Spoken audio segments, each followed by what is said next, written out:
It's done, sir. You can now check. All right. Can you see the slides? Yes, sir. Yes, sir. Yes, sir.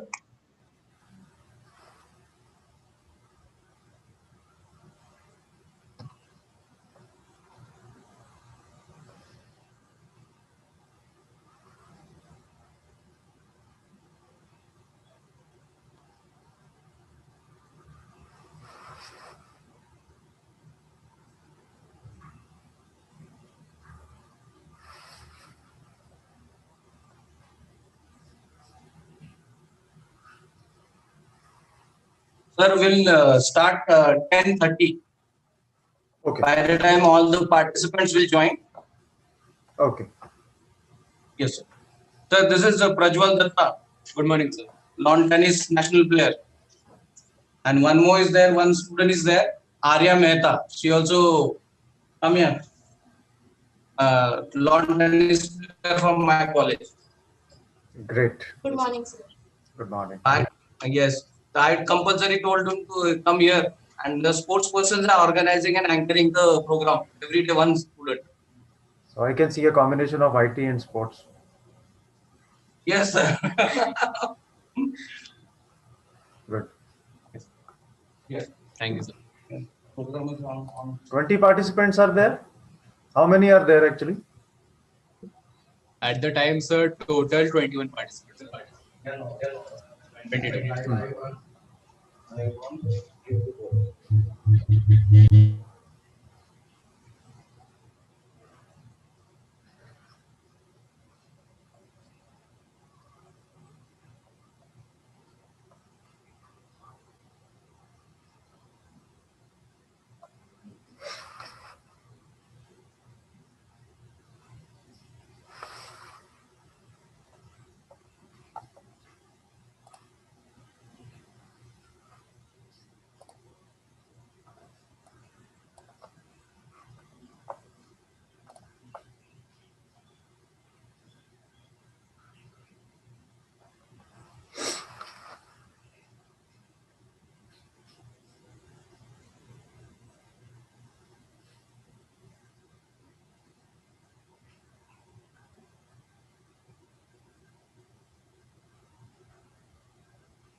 Vikram sir.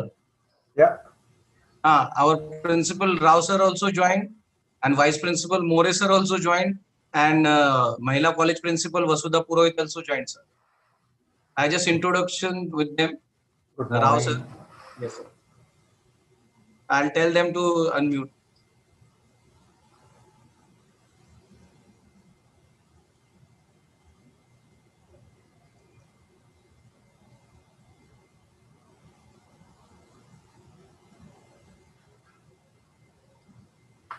Yes, good morning to all.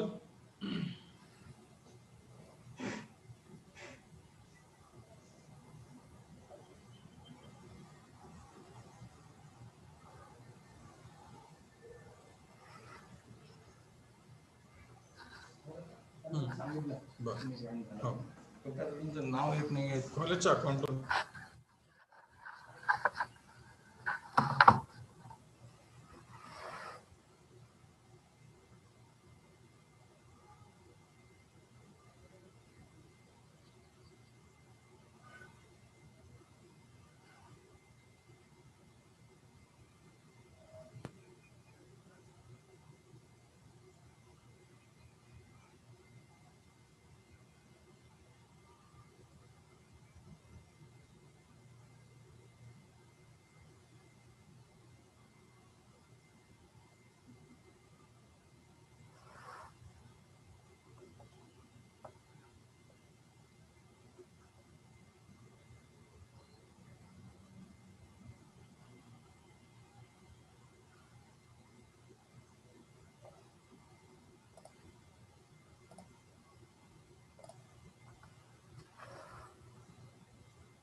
Good morning, everyone. I, Prajwal Datta, currently student of MP Law College, is the anchor for today.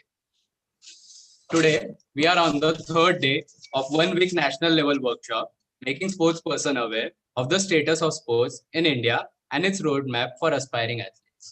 The topic for today is yoga and naturopathy. And to introduce and address on the same topic, I would like to request our respected Vice Principal, Mr. S.N. More sir, to introduce our today's workshop. Over to you, sir. Thank you. I hope I am audible to all. Yes, sir, you are clearly audible. Okay, thank you very much. Respected our Honorable Principal Sir, Dr. Rao Sir, Honorable Principal Dr. Purohit Madam, our speaker of today's lecture, Dr. Vikram Singh Sir, who is from Jawaharlal Nehru University, New Delhi, Chairperson Dr. Feroz Sayed Sir, and both the coordinators are Dr. Sachin Deshmukh Sir and Professor Manisha Wagmare Sir, and all the esteemed participants who are joining this 7 days or 1 week national level workshop on making sports persons aware of the status of sports in India, its roadmap for aspiring athletes. Dear participant, I believe that the sound mind in a sound body. You all who are taking keen interest in the sport activities, the physical activities of your own and of your student also. I honestly believe that this your endeavor not only make the building of the student personality sound, but you are making the personality of the nation a sound one. The topic of today is yoga and naturopathy. Dr. Vikram Singh Sir, Jawaharlal Nehru University, is going to talk on this topic. Being he is one of the renowned expert in this field of the India, we all participants will definitely enlighten due to his speech. I am here to welcome you all on behalf of my ML&G Society's Manikchand Pahadi Law College, Aurangabad. Dear friends, we are the prime institution imparting the legal education in the Marathwada region. And now we are leading institution not only in Marathwada and Maharashtra, but in India also. We have very successful milestones in the different activities like our moot court, our PowerPoint presentation, Samvidhan Sandesh rally, and different all social, legal, curricular, co-curricular activities. We are successful to attract the student fraternity from all over the India in the law. And I am here fortunate and privileged to state that our physical education department is also not lagging behind. It is one of the successful department in our Dr. Babasaheb Ambedkar Marathwada University. Due to the efforts which are being taken by our Professor Dr. Sachin Deshmukh sir, who is the piloting force behind these all physical activities. And I have not slightest hesitation to say that Dr. Sachin Deshmukh is one of the very scholar in physical education studies, and he has very good leadership to our student. He take our student to do the physical as well as the mental exercises, which is helpful for the lawyer actually. I hope that the topic on which today's guest is going to guide us is one of the very important one, considering the present situation and the lifestyle of the people in general. You know that we are facing the problem of tension day by day, and there is unrest into the mind of the all individual worldwide. India very recently have proved that it is yoga, which is one of the very successful and essential panacea to overcome these problems of the people. Along with that, naturopathy, which you have clubbed with the yoga, is also one of the very good discipline into the physical and or all discipline of the study, not only into the physical sciences, but for us also as a lawyers. With this, I hope that the participant of the present gathering will be definitely enlightened, and I'll request to all the participants that please utilize this knowledge for the benefit of your student, your community, student community, your own family, and your own society also, so that it will be an open-ended exercise of our MP Law College and Dr. So IBP Mahila Mahavidyalaya Aurangabad. With this, I further take this opportunity to welcome you all, and I wish all the best for the success of this 1 week workshop to the organizers and the participants. I am thankful to the both coordinators for inviting me to deliver this welcome address. Thank you very much. Thank you, sir. After such an aesthetic introduction given by Vice Principal Professor More, sir, I would now like to introduce our today's resource person, Dr. Vikram Singh, sir. Dr. Vikram Singh, sir, did his graduation in Bachelor of Science from Deshbandhu College, University of Delhi.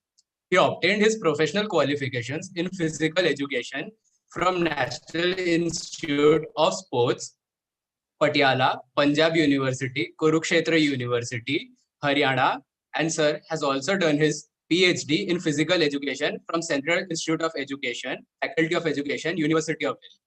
Sir has master's degree in Preksha meditation, yoga, and science of living from Jain Vishwa Bharati Institute, Rajasthan. He was a gold medalist in MPhil. He has done his physical education at Kurukshetra University, and sir was topper in Netaji Subhash Chandra National Institute of Sports certificate course in athletics from Patiala. Sir has qualified his UGC JRF NET in the year 1996. Sir was a Punjab topper in SLET 1996, Haryana. He is a recipient of Young Scientist Award by Sports Psychology Association in 2004. Sir is also a recipient of Dr. Babasaheb Ambedkar National Award 2016 for contribution to yoga. Sir is elected fellow in Indian Association of Yoga, New Delhi for outstanding contribution in advancement of yoga in felicitation ceremony held at Haridwar in Uttarakhand in 2017. Dr. Singh has presented around 90 research papers in which are many national and international workshops and conferences held in India and abroad. Sir has total 70 publications in which 26 journal articles, 18 research papers, articles in conference proceedings, 16 books on physical education, sports, yoga and health, and 10 miscellaneous general articles. Sir is currently working in SCRT DIET Delhi for 7 years and 6 months.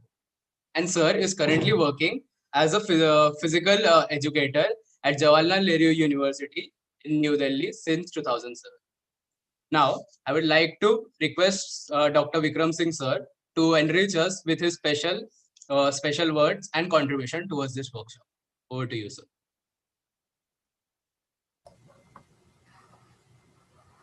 Thank you very much.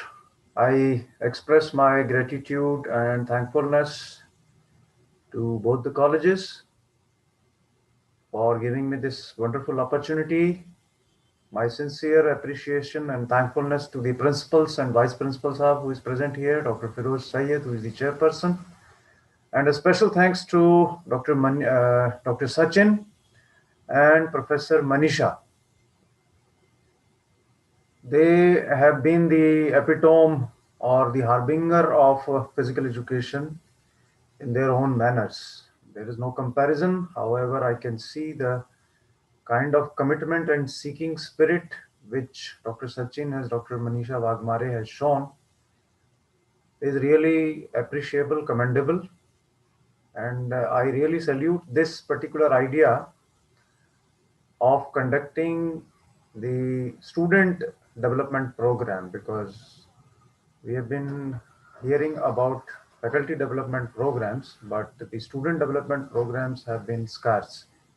So congratulations to all the organizers, your IT team, and the people who are behind this organization of this particular online 1 week program.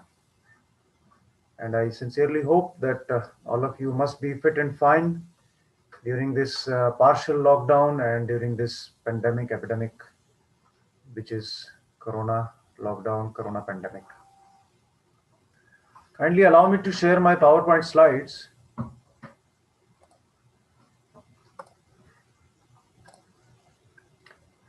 Can you see the slides? Is it visible?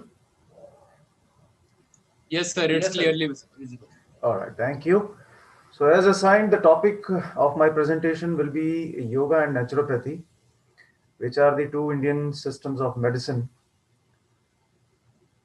I'll be primarily focusing on the ideas and mandates, and of course, linking this with the sports performance, prevention of injuries, and various rehabilitation programs and the integrative approaches that are followed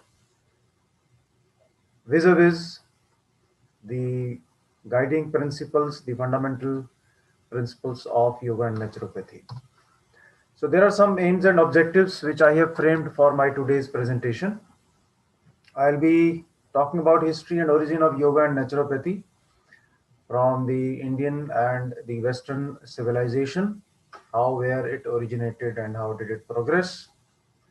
Then I'll be talking about the policies and their outcomes, the health surveys that have been taken place all across the world since the pre-independence and the post-independence era, and the recommendations that were made by these various committees which were formed to look into the various systems of medicines for rehabilitation, for prevention, promotion, and other aspects of naturopathy and yoga vis-a-vis the traditional or the conventional medical practices that have been in place.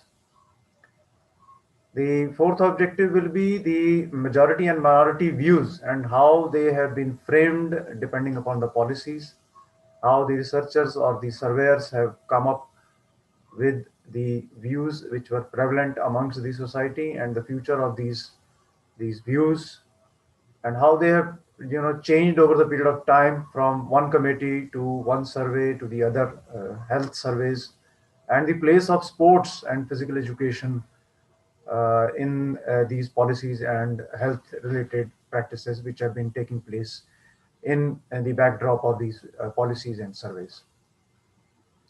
Then, of course, the sports performance enhancement and the Indian system of medicine, the integrative or the Indian system of medicine, and what could be the future, what will be the future recommendations, or what will be the takeaways from today's session, which we can delve upon, talk upon in the question answer session, and after that, what we can make out and promote in our future endeavors in case we want to take up any such subject in our research projects or in our research theses. So about the theory and history and origin of naturopathy and yoga, we all are aware that there have been a lot of scriptures in India and abroad which have been in place along with physical education and sports history. There is a text in naturopathic medicine which talks about the treatment and prevention of the human disease and impairment through naturopathy. And if we talk about the around 394 BC, when the ancient Olympic Games were in place, there were a lot of sports, Olympics, for example, you must have heard about Olympics and other sports which were taking place in the competitive form. Various states of Greece, which were belligerent, which were fighting with each other, were at the helm of the affairs, and they were all very powerful. The men of wisdom, the men of action, was the key word at that moment of time. There was a very famous scientist called Galen. He used a lot of naturopathic procedures in treating the warriors who used to get injured during the small battles and wars. Galen and various other scientists often used the naturopathic methods, the natural medicines, the water, the sun therapies, and various kinds of combinations of mixtures to treat the warriors or to improve upon the performance of the gladiators at that moment of time. So, as old as 394 BC, and even before that, as we know in India, that yoga has been in place since more than 5,000 years back. There has been a mention of naturopathic medicines and naturopathic procedures in Rig Veda. Various Vedas are there, but especially I'm talking about out of the four Vedas, Rig Veda, which had a special mention regarding the healing aspects or the holistic approach of naturopathy, Ayurveda, and yoga practices which were being followed at that moment of time. As we know today, there is a very common word which is called vis meditatrix naturae, means the healing power of nature, which is all pervading and all existing at one moment of time or the other during human beings' life.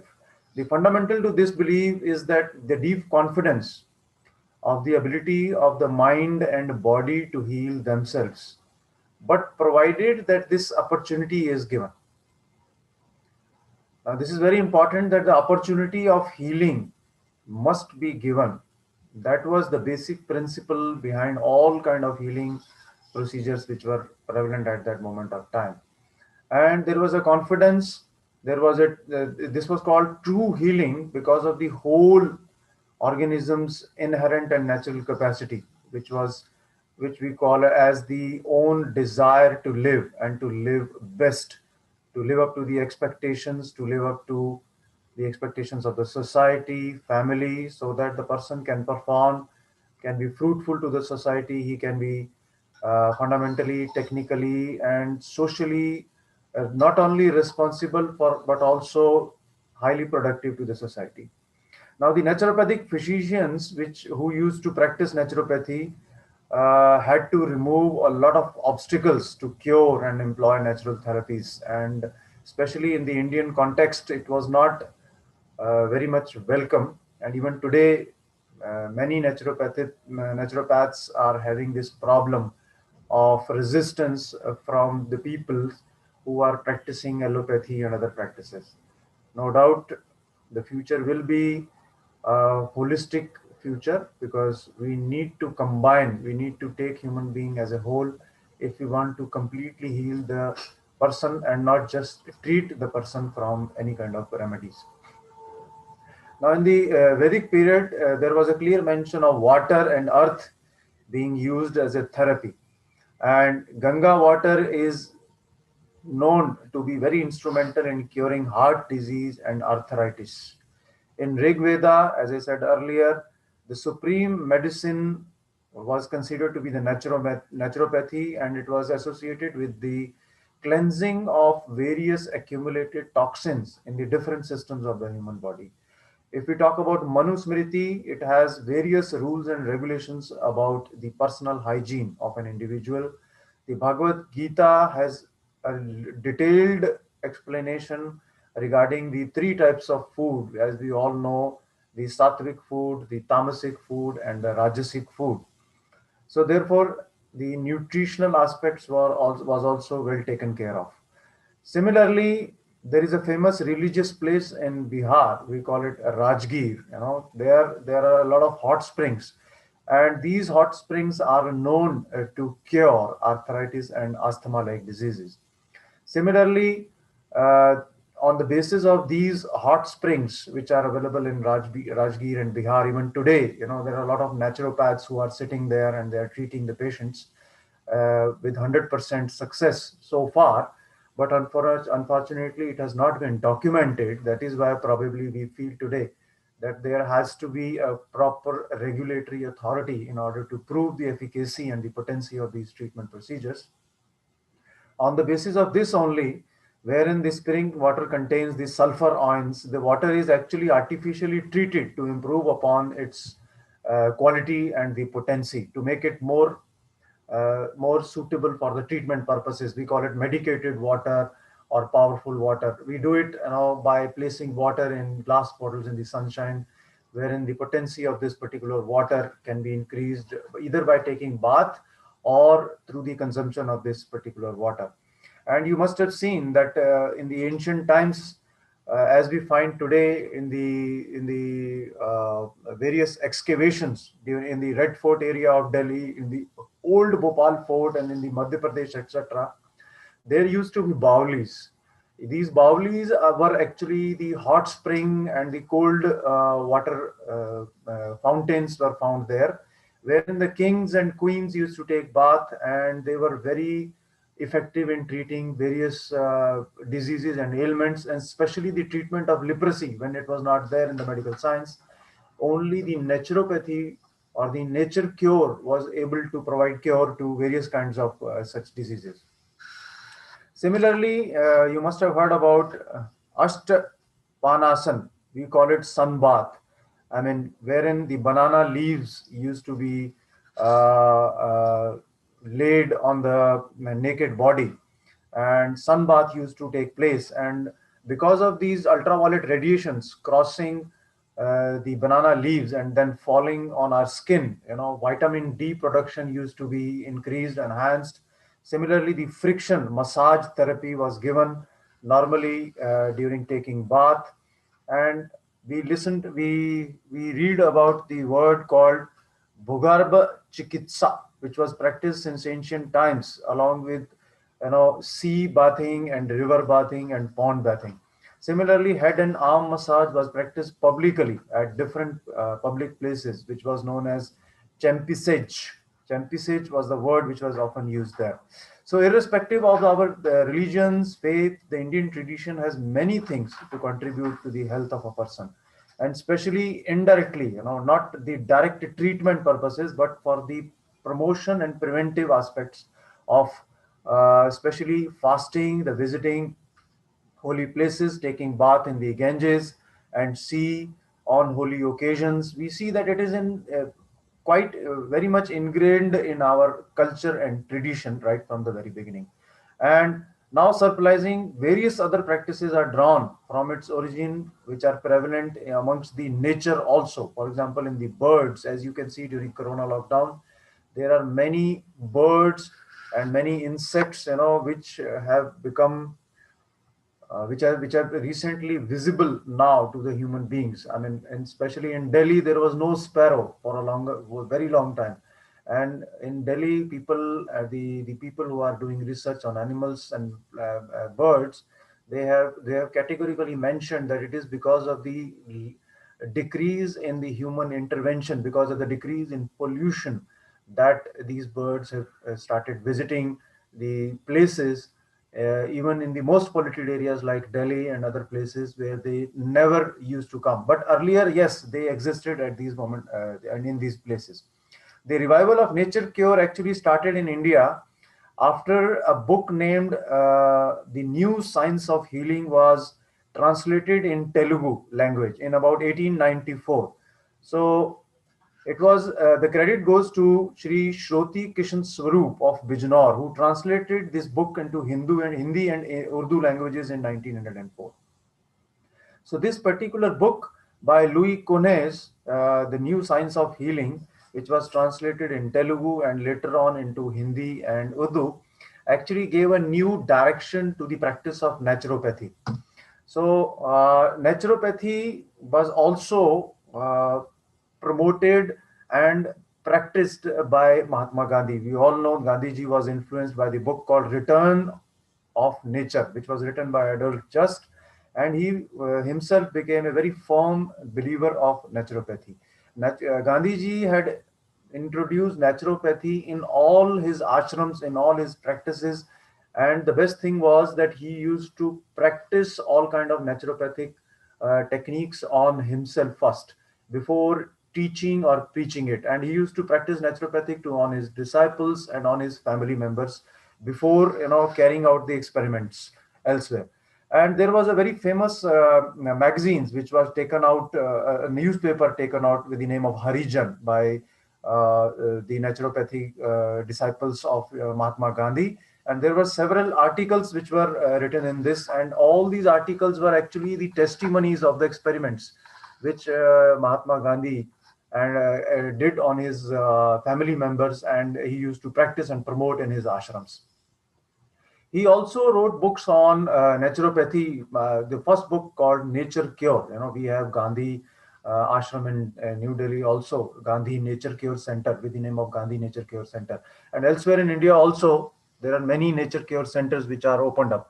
So there are many books, which he wrote. He wrote Key to Health, Ramanama, Diet and Diet Reforms, etc. These are some of the books he wrote on naturopathy only. Purely and entirely, the focus was on water therapy, the mud therapy, and various other kinds of natural therapies. It may be noted that Mahatma Gandhi also used to say that Nature Cure Clinic. He used to stay most of the time in his Nature Cure Clinic of Dr. Dinshaw Mehta, which is in Pune during 1934 to 44. And there is a Bapu Dhawan on Tadiwala Road, Pune. In 1986, he established, the Nature Cure Hospital, which is called the National Institute of Naturopathy. He also established a naturopathy hospital at Uruli Kanchan near Pune, which is still functioning. Due to the influence of Gandhiji, several national leaders were also motivated to join this minority health movement.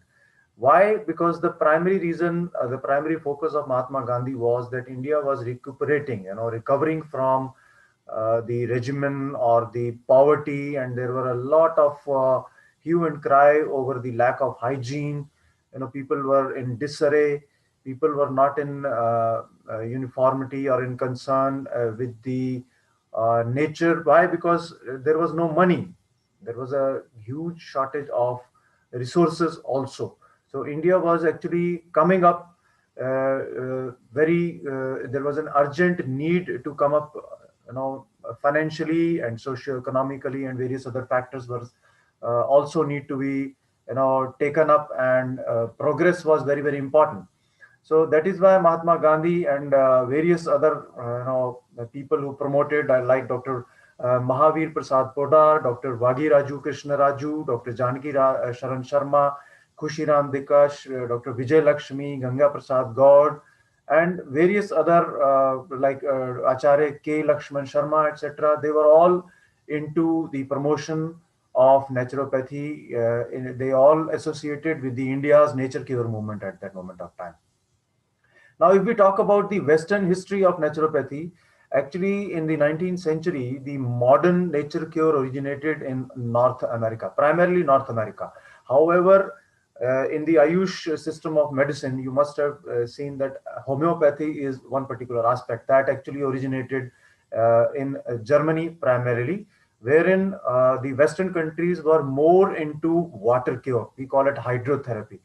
Water cure hydrotherapy was the only naturopathy which was practiced at that moment of time. Later on, Dr. Vincent was the one in 1799 and 1851 who was basically a farmer. I mean, he was a big practitioner of these naturopathic techniques. He was the one who propounded the principle of unity of disease and treatment, and provided a theoretical base to the treatment methodologies of naturopathy. Earlier it was considered only as a preventive and a promotive medicine. Not only a medicine, but also it was a cultural practice. It was a way of life. But it was given the treatment methodology. It was considered as a treatment methodology. A theoretical base was provided by Dr. Vincent. Similarly, after that, it was further carried on by Dr. Louis Kone, and the book called New Science of Healing was written by Dr. Louis Kone, and which has been translated into many languages in the world. And even today, whatever text or whatever different blogs are available on the internet, we find that the origin is actually from this particular book called The New Science of Healing. Of course, biomedical science has progressed a lot. There are a lot of tools, facilities, very, very big hospitals are available wherein diagnosis takes place and then the particular treatment takes place. But sometimes, because of the promotion, because of the commercialization of naturopathy, we forget the basic principles of naturopathy. The basic principle of naturopathy, for example, to give you an example, says that there should not be any diagnosis and there should not be any particular treatment of disease. It is against, naturopathy is against the diagnosis and particular treatment. Why? Because the basic principle of naturopathy always says that the person should be treated holistically. I mean, the moment you give opportunity to a human being to get rid of the morbid matter, the body is going to heal itself automatically. So therefore, there is no need at all to particular diagnose a particular disease. The disease will be automatically taken care of if we approach a person holistically. So the holistic approach of the naturopathy, which is altogether very similar to yoga and Ayurveda also, is what makes it different than the allopathic procedures or various other operative procedures, wherein a particular treatment is given for that particular cause. I mean, there is more emphasis on the symptoms and treatment of that particular symptom, whereas the naturopathy takes a human being as a whole. Now, naturopathic medicine grew out of only the alternative healing systems. We call it alternative system during the 18th and 19th century. And in the ancient Greece, as I said, that the philosophies of medicine, the vitalistic view, because all these kings, all these queens in the ancient times, especially the warriors, they used to keep themselves rejuvenated throughout their life. You must have seen that mummies were prepared, because there was a very strong desire for every king, to stay alive, not to get old, not to get wrinkles. That is why there was a lot of emphasis on the medical doctors or the practitioners at that moment of time. They were forced to devise, or they were forced to invent certain mixtures or certain kind of medications, so that they can remain young forever. So that's what we call rejuvenation. Even today there is a lot of emphasis, there is a lot of research going on, especially in the Western countries and especially in the field of cinema. And there is a lot of money, name, and fame. You know the example of Michael Jackson, and even today the various Botox surgeries are taking place. Various other kind of bariatric surgeries are taking place. Although all these practices are primarily aimed at making the individual immortal, not just immortal, but not falling victim to any kind of diseases, which are actually naturally occurring. Whereas naturopathy says that whenever there is loose motion, it is actually our body's natural response that there is an infection inside our body. So our body is actually automatically, through loose motions, through high body temperature and various such symptoms like sweating and other things. Body is actually has this innate tendency to cleanse itself, to detoxify itself. And when we take medicines, we try to suppress these systems. So these are some of the things that actually make naturopathy different than the traditional or the conventional medicines. Now, if we talk about the modern aspect of naturopathy, which is very popular these days, the credit goes to Dr. Benedict Lust. Dr. Benedict is considered as the father of modern naturopathy. He was the only one who was expert in the natural healing art. He was the expert of natural healing art.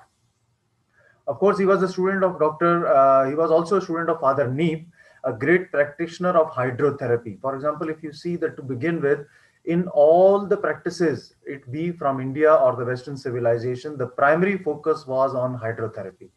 So it was Dr. Benedict who introduced, who promoted the hydrotherapy in America and Germany also in 1892. In 1902, Dr. Benedict had founded the American School of Naturopathy. Years to 1900 to 1970 was very formative ones for the naturopathic medicine in America. So primarily in Europe and North America, from 1918 to 1937, there was a great interest to promote and develop these naturopathic medicines. And later on, the National Institutes of Health and National Cancer Institute confirmed that the early assertions of naturopathic physicians that were mainly associated with the dietary manipulations, nutritional aspect, could lead to degenerative, to the reduction of the degenerative diseases, and the advocacy was actually primarily focused on the treatment of cancer through natural or the nature produced food products, and which should be totally, of course, chemical free, and they should have been grown naturally. Even in today's world, I recommend to you a very good article which is very famous, Cownomics. If you go through this article, you will find that the cow has been the origin of all the naturopathy. Cow's urine and cow dung, if it is used for as a natural fertilizer, then only we can get the best and natural crops.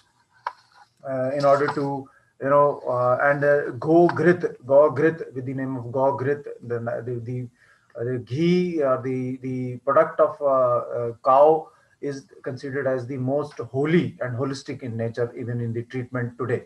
Not only for the consumption, but also from the massage point of view. I mean, internal and external application. We call it Shodhan and Shaman Prakriya, wherein the Gogrit is often utilized for the treatment of various diseases, even the most potent diseases like cancer, AIDS. But the problem is that there is no proper documentation of all these things. So unless and until there is a documentation, there cannot be a proper regulation of these therapies. So we must, all together unite in order to promote these policies and various other developments in India. So as you can see on your screen, since 1947, the first report, I mean, this is the pre-independence report, which is called the Bhore report, which came, and it recognized the naturopaths as the social physicians, because they were very much socially accepted. And there was nothing like allopathy, homeopathy, or something like that.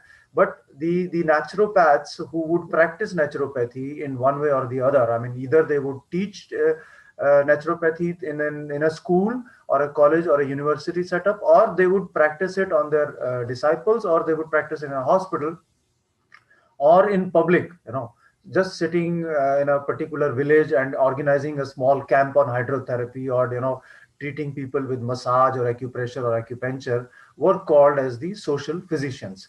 Now, the Bhore report is very detailed report wherein all the important aspects of the British India were taken care of, especially regarding the women and child health care was the primary focus of the Bhore report. Why I am focusing more on Bhore report is because this was the main origin of naturopathy, wherein all the practices were primarily focused on hygiene. Personal hygiene was very much focused by the British government in the Indian context, because they were seeing that a lot of diseases, for example, TB, once it used to spread in the villages, it used to wipe out the entire race.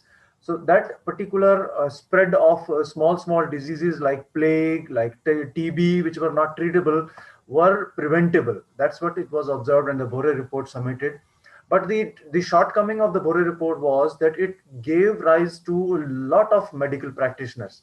It only emphasized on the medical treatment, the allopathic treatment of all the diseases. Similarly, after that, 1961, 1970, we have the different annotations by which the naturopaths were known. For example, they were called basic doctors. Some would call them general practitioner. Some started calling in 1975 the family doctor, the community doctor, or is with some kind of social responsibility. The Srivastava report actually emphasized on the development and growth of these doctors because they had some social responsibility. So volunteerism was the key. They used to encourage people who would volunteer to spread this knowledge of naturopathy among the masses. Similarly, the community oriented physician for comprehensive healthcare was identified. This particular concept was identified by the Indian Council of Medical Research and the ICSSR health report. And in 1989, the Community National Health Education Policy for Health Sciences and report was formulated. So I want to now focus on the majority and the minority point of view. So let us see in the present scenario what kind of medical practices are going on. I mean, it be from the sports person's rehabilitation point of view, or from the psychosocial model point of view. As we see today, that there is one particular regulatory authority for the allopathy or the medical practices, whatever medical practices are going on. Although it's in the concurrent list, the state and the center both can frame the policies, but the majority point of view is that these practices, these naturopathy practices or the holistic practices must be promoted according to the various provinces, according to the requirement and need of the people who are residing in that particular district. District has a lot of villages, because why this has been promoted time and again is to utilize the permanent cure, to utilize the locally available medicines and locally available medicinal plants and locally available condiments and various kinds of the mixtures and the plants from which we can extract the certain things which are actually can be utilized for the treatment of those local people. That is what is the majority point of view. It is not that you can bring some kind of allopathy medicine from outside and start treating the people who are residing in that particular area. For example, we have a large population which is residing in the coastal areas of India.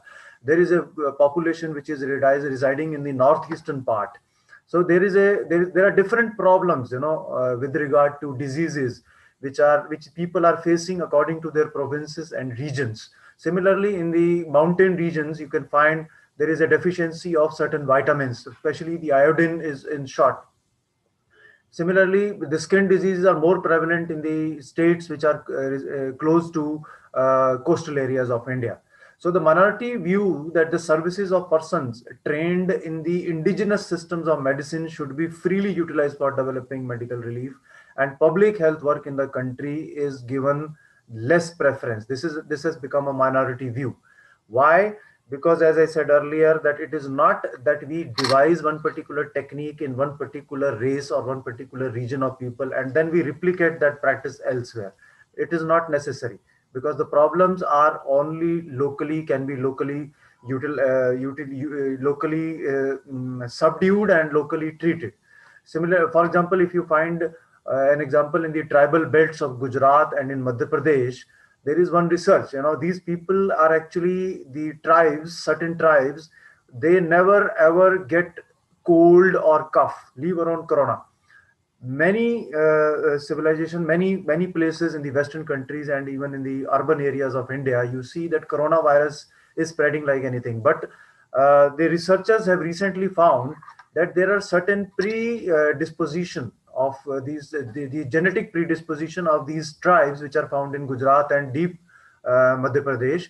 They never ever get any kind of viruses or bacterial diseases. The simple reason is, number one, they do a lot of physical tasks. Number two is that these people are in the habit of using cinnamon and haldi, turmeric. It is the natural, tradition of these people that they often cook everything by using certain locally available condiments. Locally available herbs are often used by these people. And number two is that they're physically very, very active throughout the day, from the rise of the sun to the sunset. These people are physically very, very active. So there are certain recommendations of various committees. I won't be talking much about these recommendations, but I'll be skipping a few slides.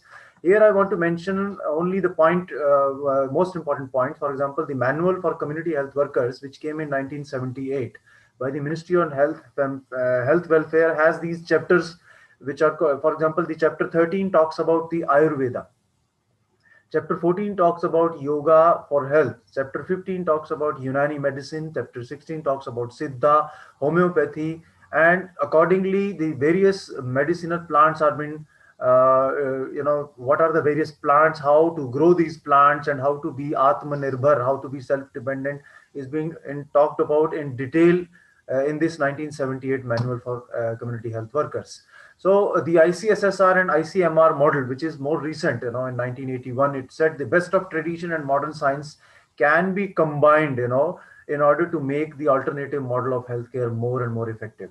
Similarly, the integrating preventive and promotive and curative. See, here I'm not talking about palliative care. I'm talking about the prevention first, because 70% of the diseases in the modern world are actually preventable if we exercise restraint. Just now, we have realized during Corona time that it is very much possible to get totally immune to some kind of viruses, leave alone when this vaccination is going to come.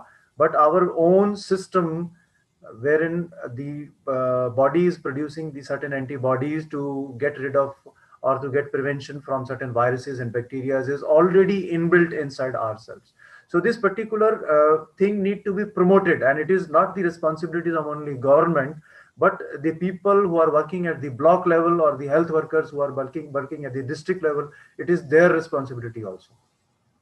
The curative aspect is just 10%. And please remember that in naturopathy, often people who are actually disheartened by practicing allopathy and various other surgeries, I mean, the most worst cases actually come to for the treatment of naturopathy later on. So it is more of a much more challenging for the naturopath to treat, to cure that particular person. And often people lose patience during this treatment, because you're suffering from, say, multiple sclerosis or some kind of skin disease for over, last 10 years. Leave alone all the diseases. Suppose you're suffering from back pain, but the real cause of back pain can be that you are having a lot of gut infection already, inside your body. So unless and until you treat that gut infection, unless and until you treat the colon, you cleanse your colon, the skin disease or the back pain cannot be treated. That it's not about taking medicines and then getting rid of or taking some kind of painkillers. It's about the holistic approach. It's about detoxifying our body. That's what the naturopathic approach is.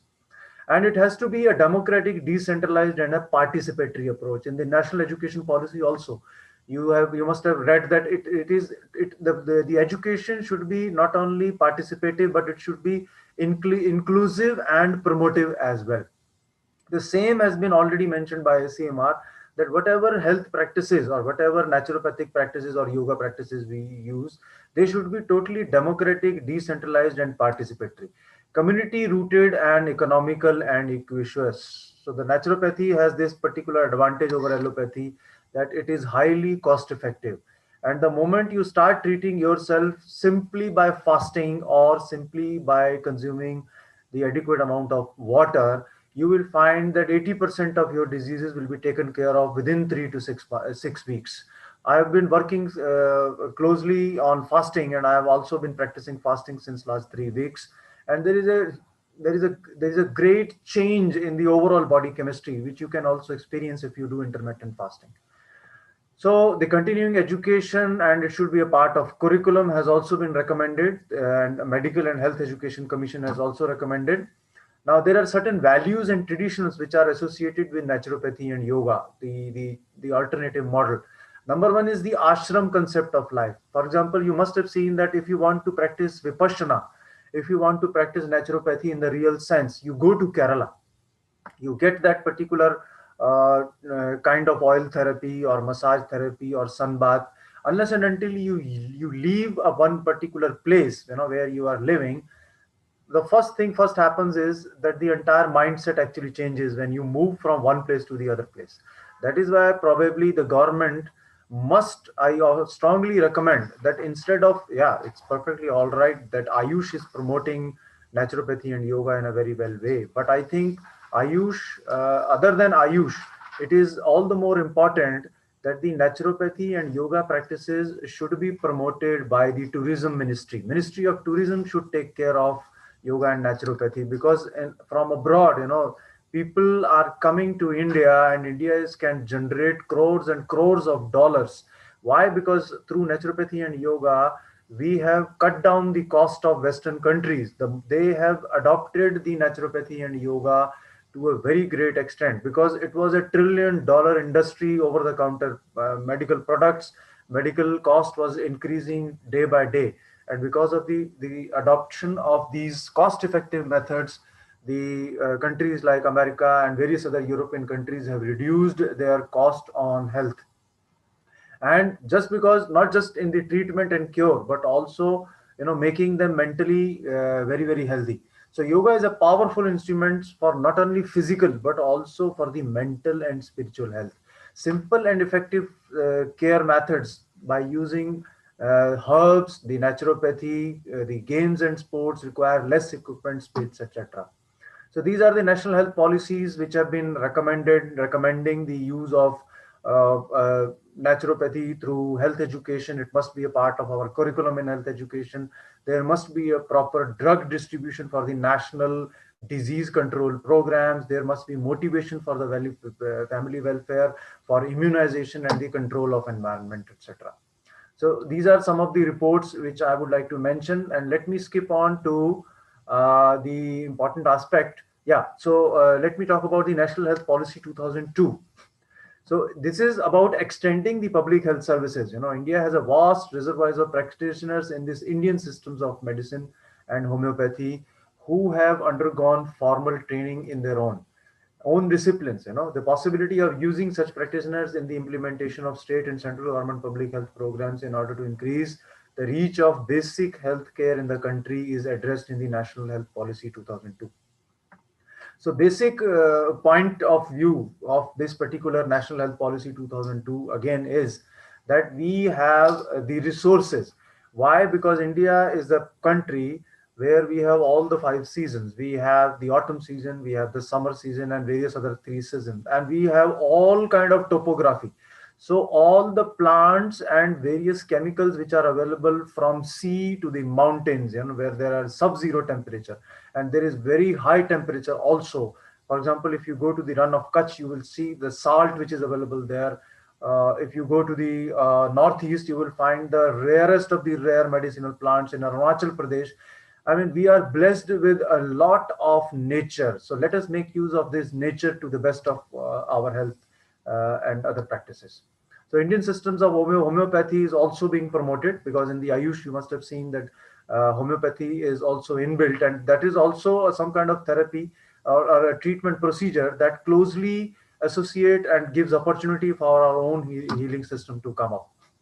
So these are some of the national health policy programs which are the outcome of various task forces, and in the 11th plan also they were there.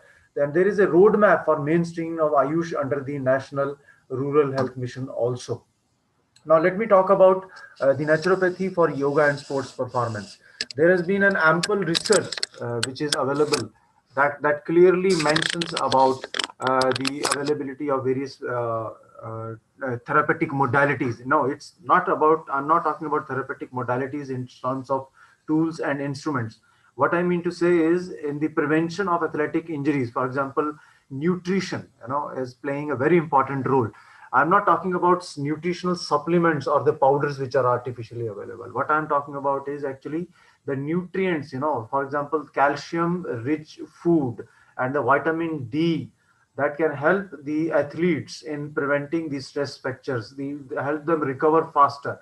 This is a study by Tenford in 2010, which says that the stress fractures can be minimized with the maximum natural usage of calcium and vitamin D. And in the Indian context, especially the deficiency of calcium and iron is being noted amongst the female athletes. You must have, if you know about athletes triad, female athletes triad, wherein there is a osteoporosis and there is a loss of body weight and loss of muscle mass amongst the female players who are doing high intensity workout, is treatable through naturopathy methods. Similarly, the antioxidants, vitamins, and enzymes can be utilized effectively. This has been shown by the research in 1996 by Deckers. Now, as far as the improvement in athletic performance is concerned, taking proper fluids and hydration. See, the problem with the sports person is that often they have to travel all through their competition period, traveling from one place to the other. And sometimes, if you travel to the countries like Greece, you won't find vegetarian food. So, what are these natural ingredients which an athlete can do or practice? Like the natural electrolyte is the coconut water. For the marathon runners, a study in 2012 by Kalman has said that it is the best rehydration beverage, the coconut water, which is again a very natural product, which is found in a plenty in the coastal region of India. Similarly, the herbal medicines also have been proven by Chen in 2002 and 2013 researches have clearly shown that if these particular herbal medicines are taken orally or topically, they can enhance the performance. The natural nutrition products, for example, tulsi or bathua or various other ingredients which are readily available in our kitchen, can improve upon the athletic performance. In 2013, this research shows the recovery rate taking antioxidant nutrients, which reduce the free radicals inside our body and maintain the balance between antioxidants and free radicals, thereby reducing the oxidative stress that occurs because of stress, because of tension, because of the environmental forces, and because of exercise also is being well taken care of by the usage of naturopathy and acupuncture treatments. Massage therapy has been very effectively used during the Olympic Games. You must have seen that a lot of a special, focus is on the water therapy, the jacuzzi baths, and the massage therapies in order to heal and in order to improve the recovery of the athletes during the Olympics.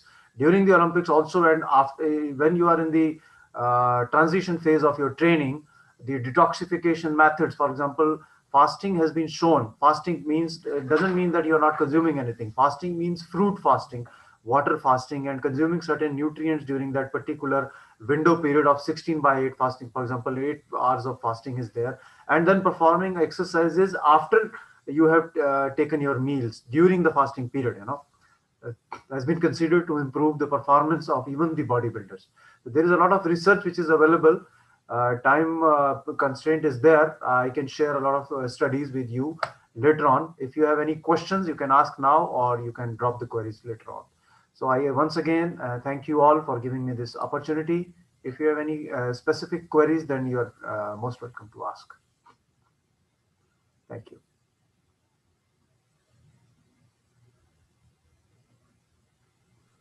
Thank you, sir.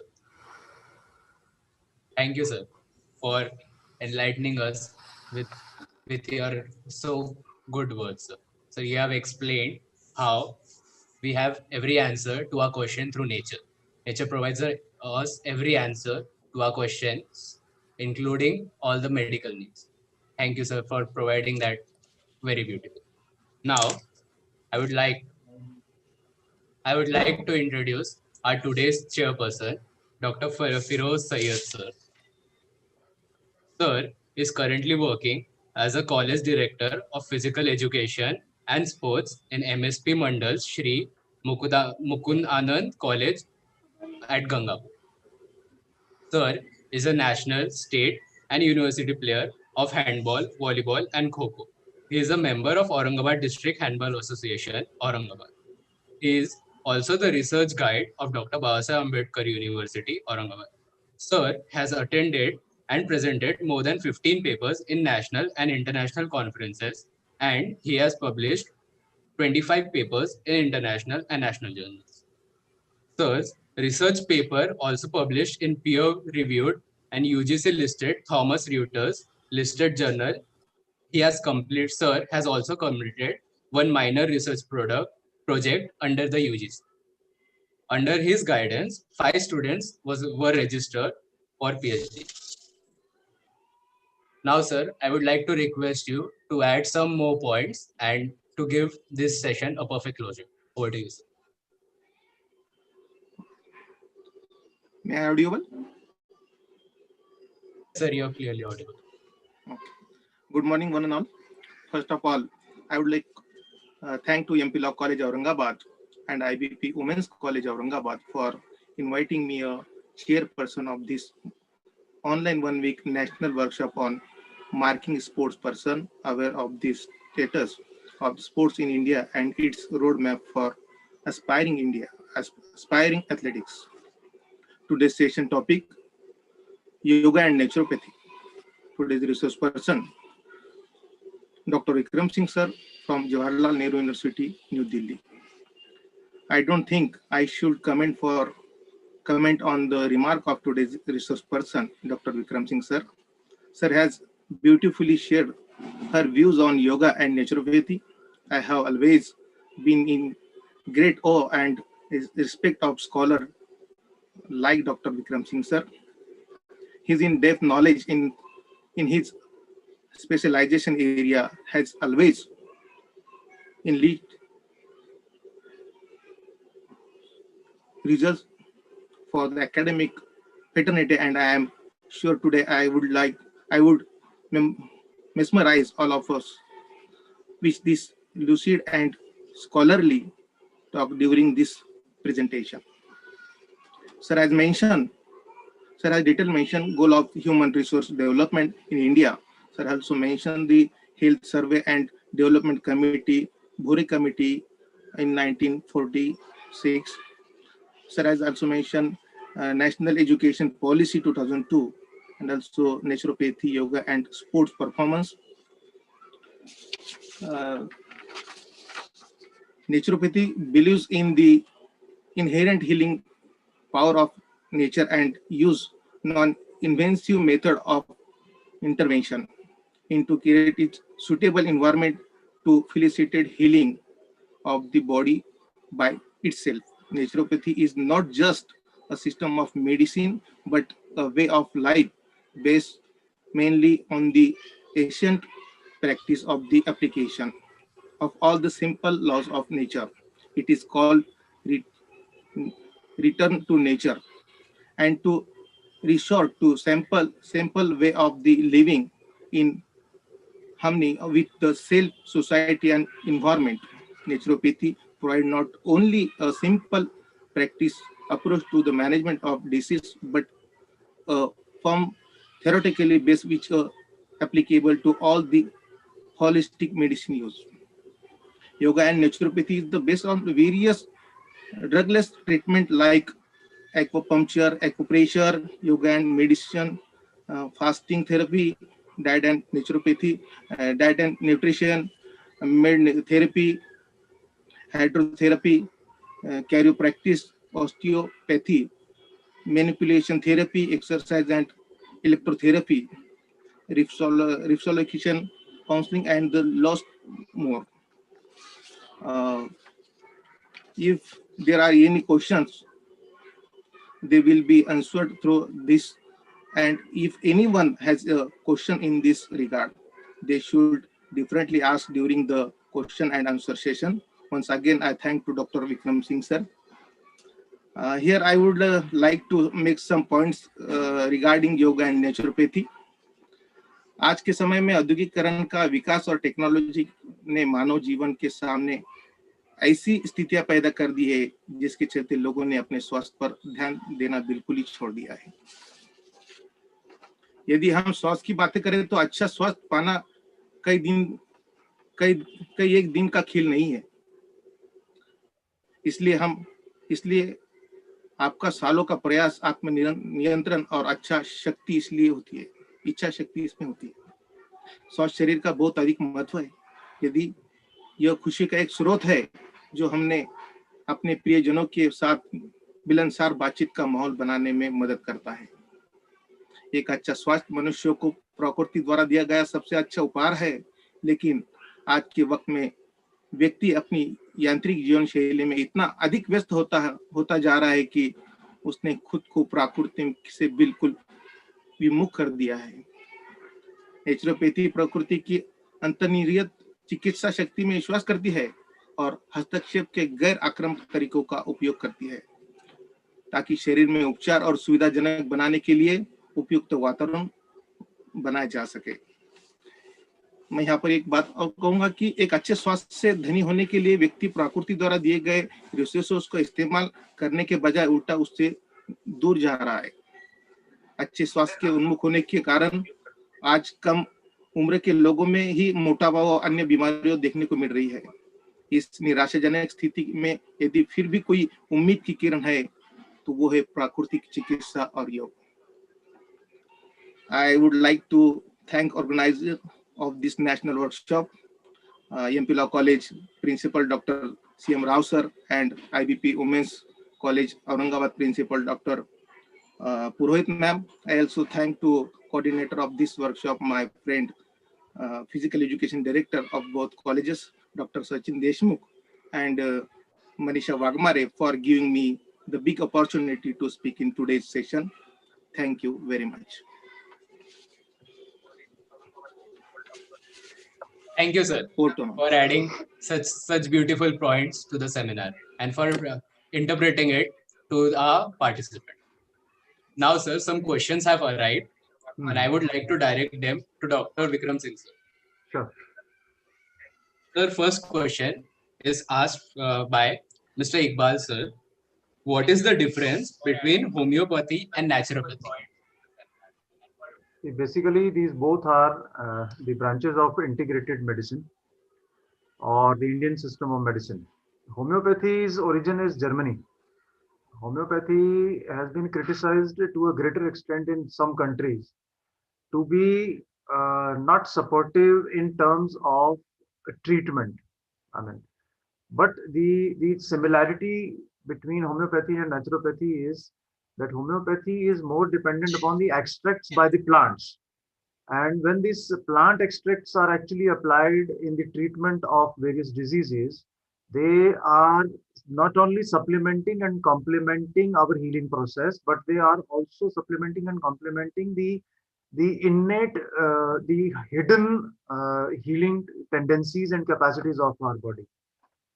For example, homeopathy is found to be very effective in the treatment of cough and cold, especially during the corona period of time.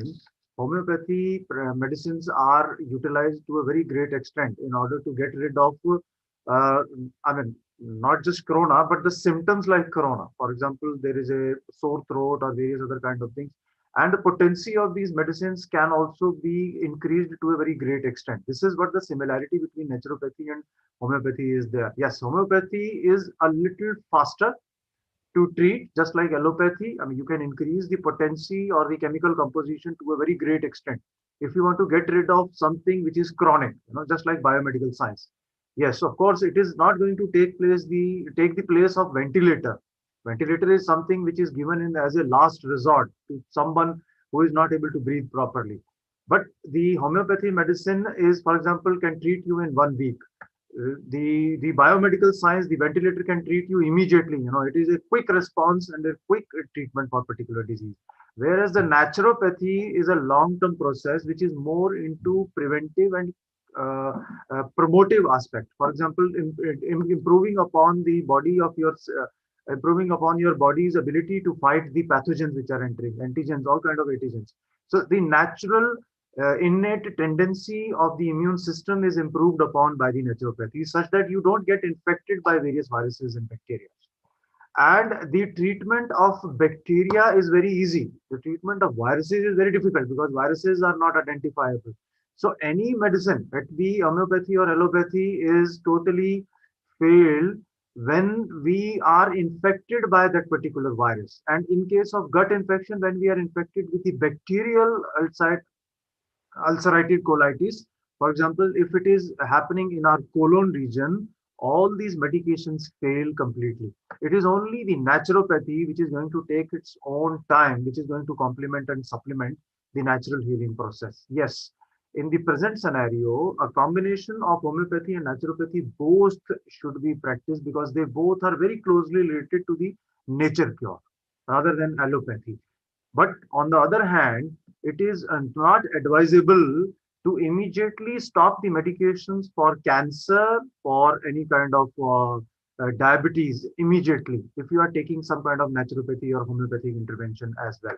Because once you have started taking the medication for cancer or diabetes, it should not be stopped. Otherwise, you can fall ill to a much greater extent. I mean, it can exaggerate, it can excavate the process of healing. Rather than healing you, it can do more damage. So it is very important to understand that the biomedical science and the holistic approach, they cannot work in silos now. They must complement and supplement each other, because the medical doctors who have been practicing, who have been curing the patients in America, you will see that there are various kinds of pranayam practices which the doctors not only are practicing themselves, but they are also giving it to their patients so that they are able to remove the ventilators. So that is what my point of view is with regard to not working in silos, but working together is the most important aspect of homeopathy as well as the naturopathy, which are two very potent medicines for the treatment point of view. Thank you, sir, for providing such a great distinction between these two. Now, the next question is asked by Mayuri ma'am.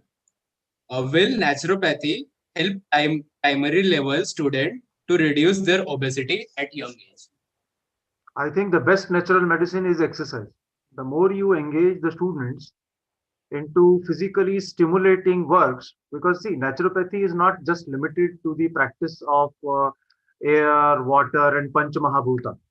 It is also that the moment you expose the children to sand, expose the children to sun, expose the children to water, in physical education and sports, we often say that you have not lived your childhood properly unless and until you have fallen down, you have broken down your bones, you have climbed the trees, you have swam in you have been doing swimming.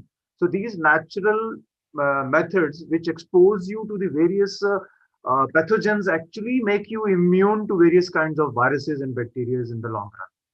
So I would say that the more stimulating and engaging activities which you do, look at the syllabus, whatever textbooks are coming, they are all activity oriented and hands-on oriented textbooks which are coming up.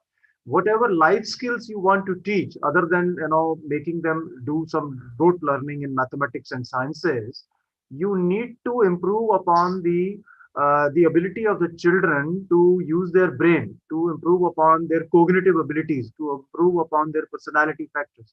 That is all the more important. To be more socially productive and to be more important to the community rather than a liability. So that's for that only, the national education policy has also categorically mentioned that all the education now should be participative, promotive, and integrative and inclusive in nature. Then only we will be able to actually make this education system holistic in nature. And for making it holistic, the participatory approach and the integrative approach is the most sought after theory, or the most sought after by all the scientists, all the educationists in the present scenario. So what I would say is the combination. For example, today what we are missing during Corona lockdown is the physical activity only.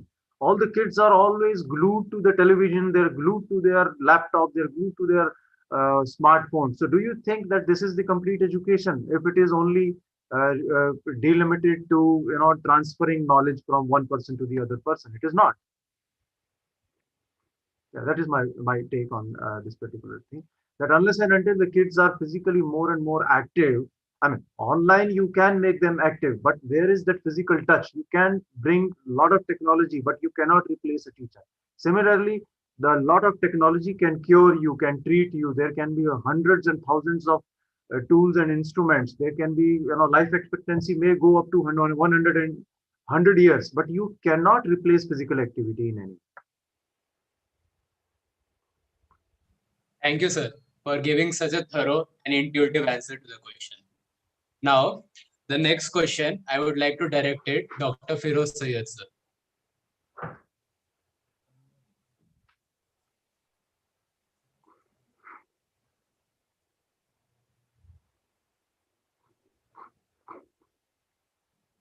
Sir, would you please unmute yourself?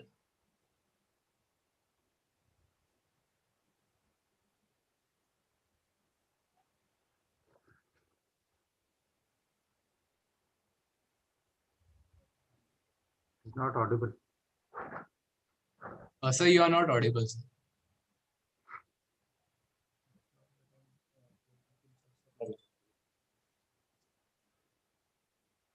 Hello. Yes, sir, you are audible, sir.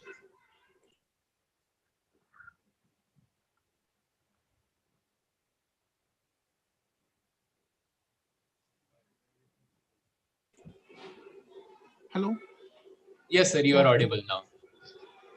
Sir मैं यहाँ इस मंच पर आपको इस सवाल ऐसा पूछना चाहता हूँ कि योगा और नेचुरोपैथी में एज लिमिट का क्या फैक्टर है, कौन से एज लिमिट में हम इसको कर सकते हैं या फिर करना चाहिए?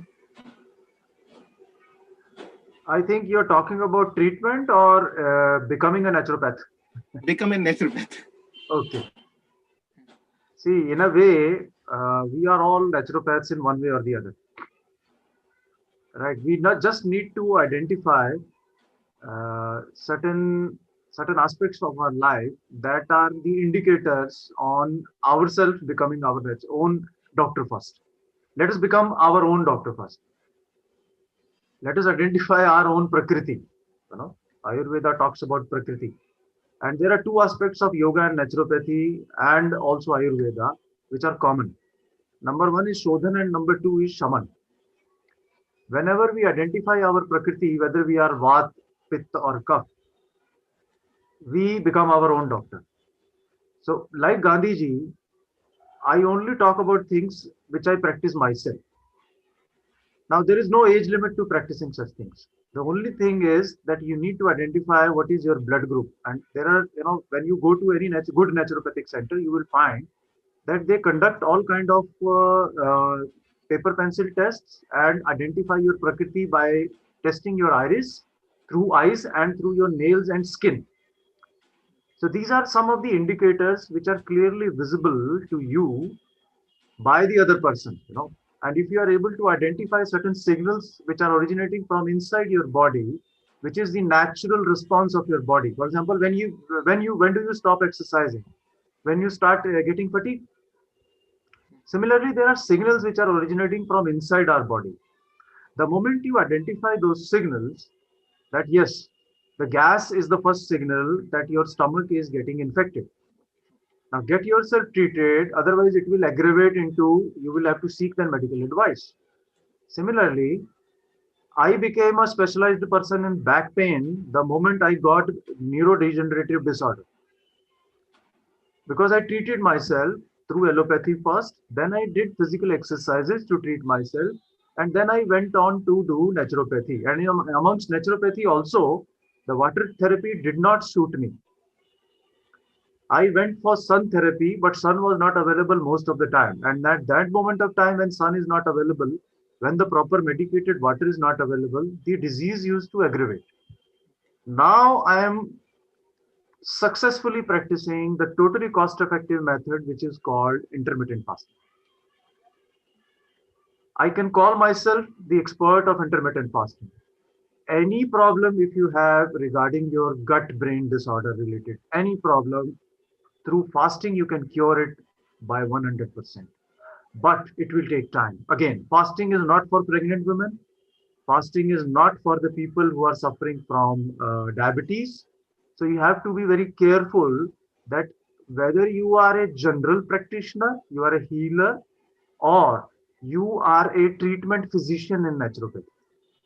If you want to be a therapeutic doctor, then go for specialization in particular therapeutic technique. Unless and until you have gone deeply into the etiology of that particular disease, please don't try to treat anyone, especially the people who are special populations like diabetes, people suffering from joint disorders, and elderly, pregnant women. So it will be just like a very sharp knife. If you use it correctly, it will cut vegetables. If you use it incorrectly, it will cut your fingers.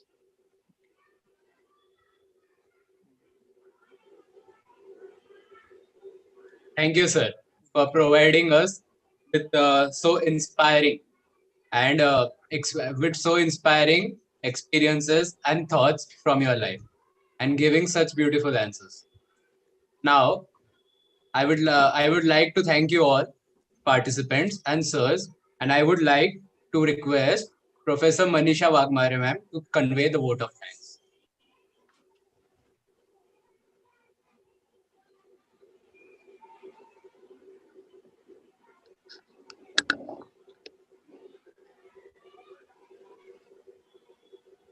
Good afternoon to all. As we come to the closing third day session of online 1 week national workshop on making sports person aware of the students of sports in India and its roadmap for aspiring athletes.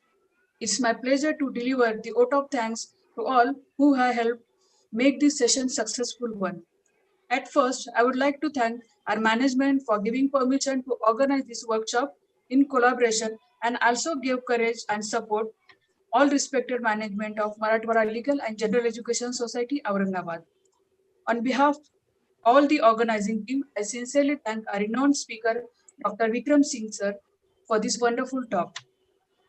I sincerely thank our today's chairperson, Dr. Feroz Sayed sir. I'm thankful to respected principal, Dr. C.M. Rao sir and Dr. Vasudha Purohit madam. I also thank our vice principal, Dr. More sir. I also thank to technical support from Shubham Jaiswal sir.